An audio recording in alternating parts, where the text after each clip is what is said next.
Orang-orang Arab itu hijrah mereka sebelum tahun 900-an itu tidak terlalu banyak. Sejak tahun 1850-an baru mulai banyak orang-orang Hadramut yang datang ke Indonesia. Kebanyakan orang Arab yang datang ke Indonesia ini dari Hadramut. Karena apa? Yang pertama karena kehidupan di Hadramut sangat susah. Apalagi Hadramut dulu dijajah sama Inggris. Sehingga banyak orang-orang Hadramut yang keluar. Bukan cuma ke Jawa. Mereka juga ke Amerika, kemana. Mereka pokoknya meninggalkan negerinya. Karena faktor politik, negeri, dan ekonomi. Akhirnya mereka sampai ke Indonesia. Dan di Indonesia ada dua grup yang datang ke Indonesia. Alawiyun. Mereka adalah saudara-saudara kita yang mengaku keturunan dari Ahlul Bait, dari Rasul sallallahu alaihi wasallam. Kita percaya enggak? Ya percaya. Mereka ngaku mereka keturunannya Rasul sallallahu alaihi wasallam, mereka punya pohon nasab, ya silahkan. Kita akui itu. Sebagaimana ana Syafiq bin Riza bin Hasan bin Abdul Qadir bin Salim bin Zain bahasa lama. Lalu ada orang ngomong sama anak, ente bukan bahasa lama. Kata, lebih tahu ente apa ana dengan nasab ana? Ya ana lah. Makanya alul ba'alwi yang mereka mengaku alul bait, ya sudah. Kita nggak boleh mendustakan. Kecuali ente punya bukti mereka bukan alul bait. Mereka mengaku alul bait, ya kita katakan ente alul bait. Dan ada ketentuan aturan-aturan menjadi keluarga Rasul SAW. Nggak boleh makan zakat. Ente menjadi orang yang paling wajib menegakkan sunnah. Itu ada aturan. Yang datang ke Indonesia dua, dari Alawiyun dan dari Masyaikh. Lalu kalau kita bicara orang Arab itu ada kasta-kastanya juga. Yang pertama disebut Qabail atau Gabail. Mereka adalah hamalatus silah, tukang perang. Gabail ini ya pokoknya mereka perang, nguasain mana itu disebut Gabail. Yang kedua ada at-tujar, pedagang. Mereka yang kerjanya ya pedagang orang-orang fulus. Yang ketiga az-zurra wal fallahu, para petani. Ada lagi yang di bawah mereka. Yang ke Indonesia ya macam-macam. Ada yang dulunya mereka Gabail datang ke Indonesia, ada yang Ahlul Bait datang ke Indonesia, ada yang pedagang datang ke Indonesia, ada yang mungkin juga petani datang ke Indonesia mereka untuk memperbaiki taraf hidup mereka di Indonesia. Cuma tetap Ba'alwi, mereka menjadi tokoh agama. Jarang dari orang-orang Arab Masyaikh ini jadi tokoh agama. Seakan-akan hanya milik mereka. Datanglah ke Indonesia, mereka kumpul di Indonesia. Jadilah orang-orang Arab sekarang untuk melihat, itu yang tersisa. Jumlah orang Arab di Indonesia itu, ketika Anda nulis ini, jadi 8 tahun yang lalu, itu di koran Ar-Riyadh, insya Allah, disebutkan jumlahnya 5 juta orang Arab yang di Indonesia. Yang di Hadramut nggak sampai 2 juta atau 3 juta. Yang di Indonesia lebih banyak orang. Karena yang di Hadramut banyak keluar. Kemudian Syekh Ahmad Surkati, beliau berulang kali dalam kitabnya. Ini kitab yang tulisan tangan beliau. Insya Allah bukan beliau yang tulis tangan. Beliau mengimlakkan kepada muridnya ketika perjalanan. Judul kitabnya ini Ithaful Ibad. Ini kitabnya Syekh Ahmad Surkati. Ithaful Ibad bitafnidi maza'inil Haddad. Ini kitab dialog dengan Al-Haddad, salah satu dari tokoh Alawiyyin. Beliau mengatakan nih dalam kitabnya, "Falyalam Alawi Al-Haddad wa amthaluhu," hendaklah Alawi Al-Haddad dan yang semisal dengan Alawi Al-Haddad. "Anni," kalau aku nih, "lastu minal ladina yukhawwafuna bismi ahli sunnah wala bismil jumhur."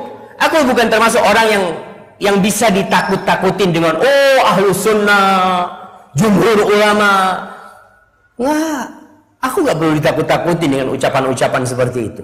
Walakinni minal ladzina yukhawwafuna bismi sunnah sahihah wa muhkamil kitab. Tapi aku adalah orang yang perlu ditakutin dengan sunnah yang benar dan kitab yang jelas, Al-Quran Karim. Kalau mau nakut-nakutin jangan pakai omongan, ente menyelisihin ini, enggak. Kalau ente ada sunnahnya, ente bisa takut-takutin ane. Ini Syekh Ahmad Surkati. Wa ahlu sunnah fi nadhari, kata Syekh Ahmad Surkati, dan ahlu sunnah menurutku, man ya'tamiduna ala kitabillah wa sunnati rasulihi sahihah.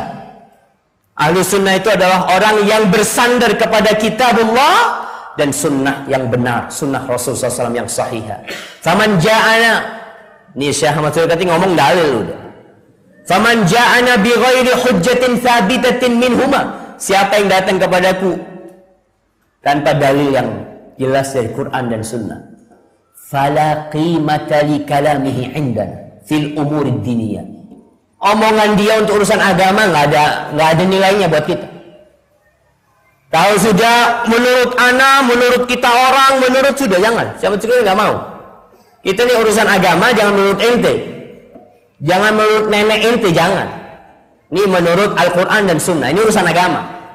Syekh Ahmad Surkati nggak perlu ente takut-takutin ente menyelisih ahlu sunnah. Syuf, kalau sunnah yang mana sih? Jumhur ulama yang mana? Kalau memang benar anda menyelisihin, anda akan tinggalkan. Tapi kalau segera ditakut-takutin, banyak orang suka ngomong-ngomong seperti itu. Kata Syekh, walau kana mil al-ard, walaupun ucapannya itu sepenuh bumi, tapi kalau nggak ada kitabullah, nggak ada sunnah Rasul, aku nggak terima. Faman sya'a falyu'min wa man sya'a falyakfur. Fahasbunallah wa hasbuhu wa indallahi tajtami'ul khusum. Cukup Allah sebagai penolong kita dan penolong dia, dan nanti kepada Allah akan bertemu tuh, berjumpa orang-orang yang ribut. Para jamaah, Syekh Ahmad Surkati benar-benar mengajak kepada sunnah Rasul SAW. Tapi ingat, beliau bukan ma'asum. Beliau hidup di masa yang ulama sangat sedikit pada waktu itu. Ada pendapat-pendapat beliau yang dikritisi oleh ulama lain, iya. Ada. Dan itu tidak mengurangi kedudukan beliau. Beliau tetap mengatakan prinsipnya mengajak kepada Al-Quran dan Sunnah. Kita akan lihat bagaimana beliau mengajak kepada pemahaman salafus saleh. Kalau bicara pekerjaan Syekh Ahmad Surkati pernah jadi guru di Al-Irsyad dan pernah dikeluarkan sama orang Al-Irsyad. Syekh Ahmad Surkati itu ketika ribut sama Ba'alwi, penyebab berdirinya Al-Irsyad ini, Syekh Ahmad Surkati pada waktu itu ke Solo. Dia ditanya, ada perempuan syarifah, perempuan dari golongan Ahlul Bait menikah dengan selain syarifah. Dia katakan sama orang Cina Muslim. Ditanya Syekh, sah enggak pernikahan? Kata Syekh, kalau persyaratannya terpenuhi sah. Ributlah. Nanti gimana bilang sah? Dia itu harus minta izin sama semua Alawiyin. Baru kalau semua Alawiyin mengizinkan dia menikah, baru boleh. Karena hak nasabnya itu hak semuanya.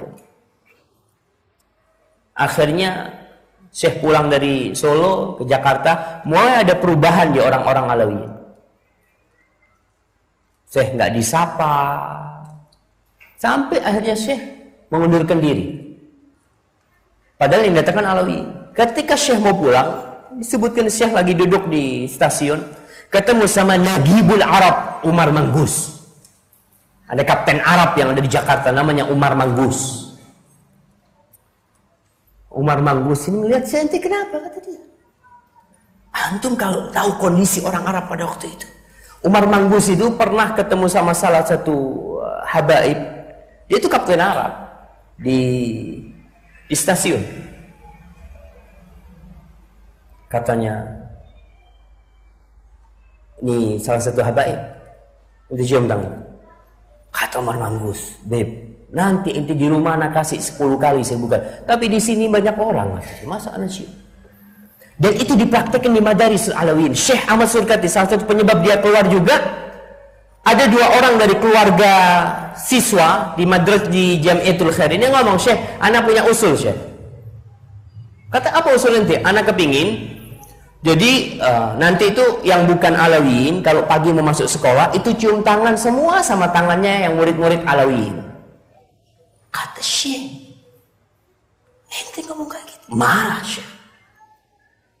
Sempat emosi, tapi sama ustadz yang lain diam-diam, diademkan ya, didinginkan. Akhirnya Syekh alhamdulillah menerima, beliau berusaha untuk memperbaiki, tapi akhirnya beliau keluar juga. Diterima oleh Umar Manggus. Kata Umar Manggus, Syekh, kau nggak usah pulang, kita bikinkan madrasah. Nama madrasahnya Madrasatul Islah wal Irsyad. Tuh madrasah yang pertama. Tahun berapa Irsyad berdiri? Jamaah 1914.